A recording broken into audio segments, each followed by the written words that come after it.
বিগত কয়েকদিন আগে দক্ষিণ করিমগঞ্জ সমষ্টির বারুইগ্রাম এলাকার বাদুরপুর গ্রামে 7 বছরের শিশুকন্যা তাহমিন আক্তার তড়িৎ আহত হয়ে গুরুতর আহত হয়।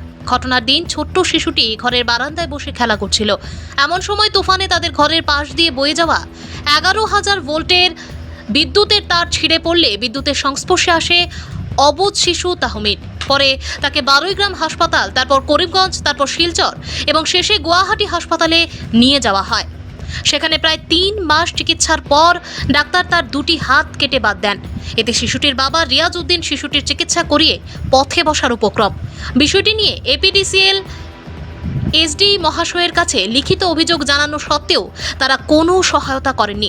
এমন পরিস্থিতিতে বৃহস্পতিবার নিলামবাজার সার্কেল অফিসারের নিকট একখানা লিখিত স্মারকপত্র তুলে দেন অসহায় শিশুটির পিতা।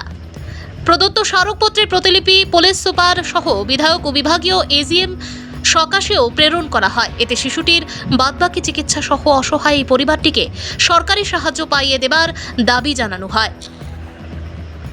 ভানুচন্দ্রের রিপোর্ট।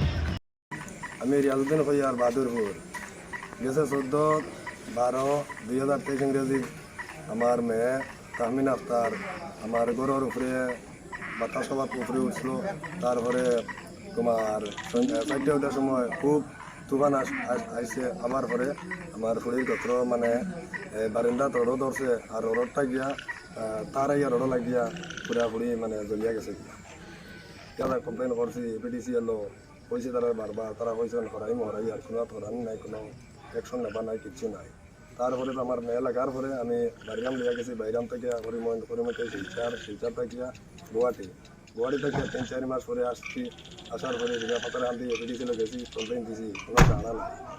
তার কারণে এখন আমি সার্কেল অফিসে আসছি নিলামবাজার সার্কেল অফিসের কাছে গিয়া আমি একটা রিটার্ন দিছি।